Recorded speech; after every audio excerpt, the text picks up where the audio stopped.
Capítulo 5 do livro Vitória no Deserto, do autor John Bevere. A estrada de Deus.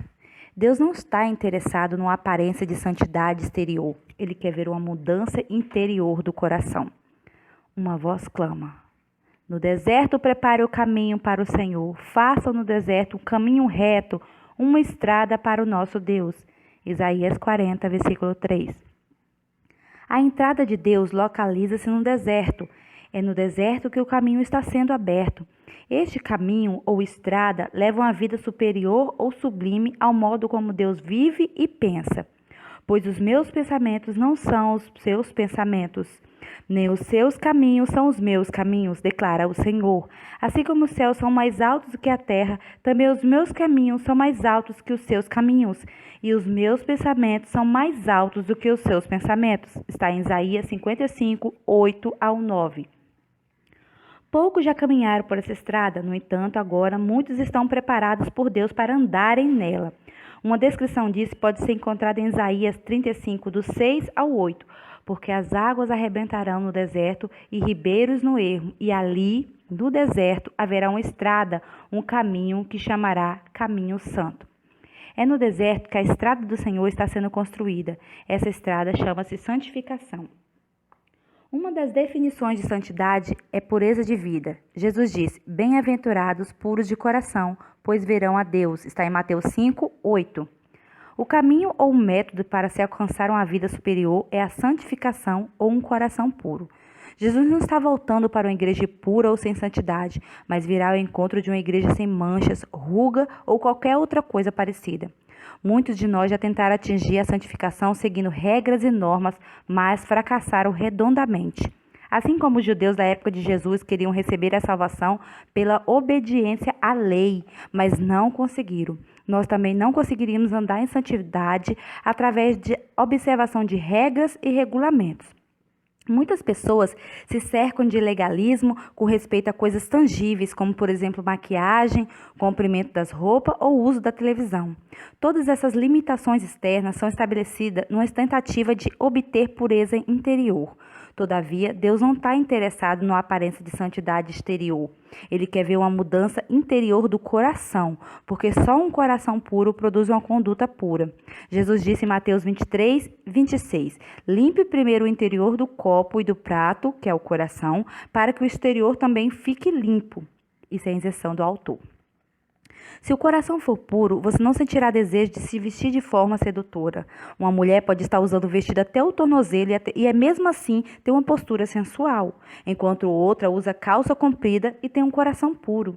Um homem pode gloriar-se de nunca ter se divorciado, mas em seu coração está cheio de lascívia e desejos sexuais por outras mulheres. Isso é santidade? Se o coração for puro, uma televisão em sua casa não fará com que você assista ou deseje assistir programas que não edifiquem sua vida. Dizem que o cristão ter televisão em casa é sinal de mundanismo. Eu, porém, prefiro dizer que não será um móvel ou um aparelho eletrônico que determinará se alguém é crente ou mundano, mas o que está em seu coração. Você pode não ter televisão em casa, mas em seu coração desejar ter. Se você for limpo de coração, desejará apenas o que Deus deseja. O deserto é um dos caminhos que Deus usa para purificar a motivação e as intenções do coração. Deus está preparando o nosso coração antes da volta de Cristo para a sua igreja. Os demais capítulos dessa terceira parte abordarão o modo como o Senhor purificará a sua igreja antes da segunda vinda. Utilizaremos o livro de Malaquias como texto básico, que Malaquias foi o último profeta antes do começo do Novo Testamento, e por ele ter sido comissionado a profetizar sobre a preparação e sobre o evento da primeira vinda do Senhor ao seu templo. 400 anos depois, essas profecias da primeira vinda começaram a cumprir quando João Batista começou a clamar no deserto: preparem o caminho para o Senhor. Agora estamos vivendo o tempo da segunda vinda do Senhor ao seu templo. Procuraremos demonstrar o paralelismo entre a preparação do seu povo para a primeira e a segunda vinda, pois ambos começam com a purificação dos mesmos no deserto. Capítulo 6 do livro Vitória no Deserto, do autor John Bevere. A unção verdadeira. O foco da verdadeira unção profética é lidar com os corações. Vejam, eu enviarei a vocês o profeta Elias antes do grande e temível dia do Senhor. Está em Malaquias 4, 5. O grande dia do Senhor foi a sua primeira vinda e João Batista era o profeta Elias, enviado por Deus para preparar o caminho do Senhor. Seu ministério era: uma voz clama no deserto, prepare um caminho para o Senhor, façam no deserto o caminho reto para o nosso Deus. Isaías 43. O papel de João foi profetizado pelo profeta do Velho Testamento e Jesus descreveu assim: afinal, o que foram ver? Um profeta? Sim, eu lhe digo, é mais que um profeta. Este é aquele a respeito de quem está escrito: enviarei o meu mensageiro à tua frente. Ele preparará o teu caminho diante de ti. E digo-lhes a verdade: entre os nascidos de mulher não surgiu ninguém maior que João Batista. Todavia, o menor no reino dos céus é maior do que ele. Desde os dias de João Batista até agora, o reino dos céus é tomado à força, e os que usam de força se apoderam dele. Pois todos os profetas e a lei profetizaram até hoje. Se vocês quiserem aceitar, este é o Elias que havia de vir. Está em Mateus 11, do 9 ao 4. João não era a reencarnação do profeta Elias mencionado entre o 1 e o 2 de Reis. O texto não se refere ou limita-se a um mero homem, mas descreve o verdadeiro significado de Elias. Vamos às explicações. A palavra Elias vem de duas palavras hebraicas, Hel e Yah, e significa força, e Yah, Jeová, ou Senhor. Junta significa força de Jeová. Portanto, o que na verdade está sendo dito sobre João Batista é que ele precedeu Jesus na força do Senhor. O anjo Gabriel descreve o chamado de João da seguinte maneira: fará retornar muito dentre o povo de Israel ao Senhor, o seu Deus, e irá diante do Senhor no espírito e no poder de Elias, para fazer voltar o coração dos pais aos filhos e os desobedientes à sabedoria do justo, para deixar um povo preparado para o Senhor. Está em Lucas 1, do capítulo 16 ao 17. A força propulsora do ministério de João Batista era converter o coração do povo de Israel a Deus, e sua mensagem era: arrependa-se, pois o reino do céu está próximo. Em Mateus 3:2, arrependimento significa uma mudança de coração. Os atos do povo de Israel eram de alta religiosidade, mas seu coração estava longe de Deus. Milhares deles frequentavam as sinagogas fielmente, sem saber do estado real de seus corações. Por isso, Deus levantou o profeta João para expor a verdadeira condição do coração do povo. E João proclamava às multidões: raça de víboras, quem lhe deu a ideia de fugir da ira, de se aproximar? Deem frutos que mostram o arrependimento, que é mudança de coração. E não comece a dizer a si mesmo: Abraão é o nosso pai. Está em Lucas 3, do 7 ao 8. João expôs o engano no qual os judeus estavam confiando. Eles achavam que, por serem filhos de Abraão, darem o dízimo e frequentar a sinagoga estavam justificados. João não havia sido enviado aos gentios, mas para despertar as ovelhas perdidas da casa de Israel, a fim de prepará-las para receberem Jesus. Malaquias também profetizou que a unção de Elias viria antes do grande e terrível dia do Senhor, que é a primeira vinda do Senhor. Esse terrível ou impressionante dia do Senhor refere-se à segunda vinda. Creio que atualmente estamos vivendo esse dia. Para confirmar as palavras de Malaquias, Jesus afirmou: de fato, Elias vem e restaurará todas as coisas, mas eu lhe digo, Elias já veio. Então os discípulos entenderam que era João Batista que ele tinha falado. Está em Mateus 17, do 11 ao 13. Jesus falou essas palavras quando João Batista já havia sido decapitado. Note que ele se refere a dois períodos diferentes da unção de Elias: o período futuro, que é o que vem, e o período passado, que já veio. Antes da segunda vinda de Cristo, uma vez mais, Deus levantará uma unção profética, e nesse tempo o manto profético não estará sobre uma pessoa apenas, mas sobre um batalhão de profetas. Corporativamente, no livro de Atos, Pedro cita o profeta Joel dizendo: seus filhos e suas filhas profetizarão, sobre os meus servos e as minhas servas derramarei do meu espírito. Naquele dia eles profetizarão, antes que venha o grande e glorioso dia do Senhor. A definição da palavra grega para profetizarão neste versículo tem um sentido de falar sobre a inspiração divina, exercitar o ofício profético e prever eventos futuros. Como João Batista, os profetas dos últimos dias irão às ovelhas que se encontram perdidas ou enganadas dentro da estrutura eclesiástica, bem como aqueles que saíram da igreja pela porta dos ofendidos. Muita gente que frequenta a igreja acha que está pronta para a volta de Jesus, assim como os líderes religiosos e o povo da época de João.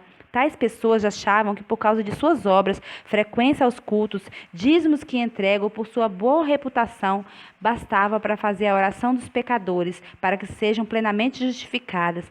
Eles podem até achar que estejam justificados, mas a verdade é que não estão preparados para a vinda de Jesus. O coração deles ainda está desviado. Uma vez mais, a mensagem profética não será dada. Arrependei-vos, mudem o seu coração, porque o reino de Deus está próximo. Esses profetas revelaram a verdade, expondo todo o engano. Mais do que qualquer outra nação do mundo, os Estados Unidos têm investido bilhões de dólares em gravações com pregações, livros cristãos, evangelismos e programas de TV. Temos mais escola bíblica, centros de treinamento e igrejas do que qualquer outra nação.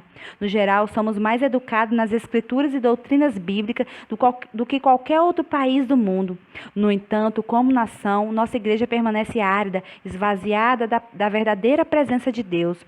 Os pecadores passam anos sentados na congregação sem nunca se converterem. O pecado rola solto nas congregações, enquanto a liderança tolera tudo. Mas por quê? O verdadeiro arrependimento não foi apresentado ao povo. A palavra grega traduzida como arrependimento em Mateus 3:8 é metanoia. Ela é definida como uma mudança real de mentalidade e atitude em relação ao pecado e suas causas, não apenas consequências. Aprendemos a ficar lastimando pelas consequências do pecado sem que abandonemos sua natureza. Infelizmente, rejeitamos o pecado não porque sua natureza entristeça a Deus, mas sim porque suas consequências e as consequentes exposições de nossa vida nos deixam envergonhados diante de outros. O foco da verdadeira unção profética é lidar com corações e não meramente fazer profecias pessoais para o indivíduo. Um profeta vê o coração da pessoa e prevê o plano de Deus. Ele conclama a mudança, alertando sobre o juízo iminente. Quando chega numa congregação, não precisa usar o velho chavão. Assim diz o Senhor, mas ainda assim estará profetizando, falando por inspiração divina. Durante todo o culto, toda a atmosfera na igreja é afetada porque o profeta de Deus lida com a motivação, produzindo um arrependimento verdadeiro. Ele apresenta uma direção nova e precisa para as pessoas. A essência de suas mensagens, seja para uma igreja ou um indivíduo, é sempre: volte para o Senhor, um novo mover de Deus se aproxima. O trabalho do profeta não está limitado a um culto em que as pessoas ficam em pé e recebem uma profecia pessoal, embora isso muitas vezes aconteça. Ele pode ter uma palavra específica para um indivíduo, como a palavra de Ágabo para Paulo em Atos 21, do 10 ao 11. Entretanto, essa não é a força propulsora de seu ministério. Silas, companheiro de viagem do apóstolo Paulo, era um profeta conforme registra Atos 15:32. Contudo, ele não é visto andando de igreja em igreja reunindo o povo para fazer profecias pessoais. Mas o que vemos, de fato, é Silas exortando os irmãos a permanecerem fiéis ao Senhor. Existem pessoas que se intitulam a si mesmas de profeta e saem por aí enganando, entregando palavras do Senhor, mas algumas delas nem sempre têm um coração voltado para Deus e em alguns casos são autoenviadas. São palavras que fluem do próprio coração e em alguns casos de espíritos familiares. Essas palavras, entre aspas, podem até parecer corretas, mas não foi Deus quem enviou esse suposto profeta, nem quem colocou as palavras em sua boca. Não enviei esses profetas, mas eles foram correndo, se auto-enviam, levam sua mensagem. Não falei com eles, mas eles profetizaram. Mas se eles tivessem comparido ao meu conselho, anunciariam as minhas palavras ao meu povo e teria feito com que se convertesse do seu mau procedimento. A força propulsora da unção profética e das suas obras más está em Jeremias 23, do 21 ao 22. Deus diz mais o seguinte a respeito daqueles profetas autoproclamados, falam de visões inventadas por eles mesmos e que não vêm da boca do Senhor. Jeremias 23:16. No mesmo capítulo, Deus ainda diz que a poluição que vem desses autoproclamadores, profetas espalhados sobre a terra e por causa de suas profecias, o povo de Deus fica cheio de esperança e vaidade. Está no versículo 16. Sempre procure descobrir a motivação por trás do ministério. Ele está trazendo o povo para mais perto de Deus ou está fazendo com que as pessoas fiquem mais dependentes do profeta e de seus dons? Um dos subprodutos do falso mover profético é ver as pessoas correrem para lá e para cá buscando dar ou receber uma palavra. Onde está o foco? No ego. Ao invés de se voltarem para o Senhor e buscarem a sua face, abandonando seus maus caminhos, eles se olham para o exterior em busca de resposta. Jesus nos ensina como podemos distinguir entre o falso e o verdadeiro profeta. Vocês o conhecerão por seus frutos. Está em Mateus 7,16. A prova da existência do fruto verdadeiro é quando as pessoas começam a manifestar publicamente a mudança interior em sua vida. Precisamos desenvolver o discernimento para distinguir entre a verdadeira e a má motivação, assim como entre os verdadeiros e os falsos profetas. Lembre-se de uma coisa: o propósito da restauração do ofício profético é preparar nossos corações para receber esse ministério e seus dons. Aqueles profetas serão a voz que clama, anunciando que é hora de construir uma estrada que se chamará Caminho Santo no deserto.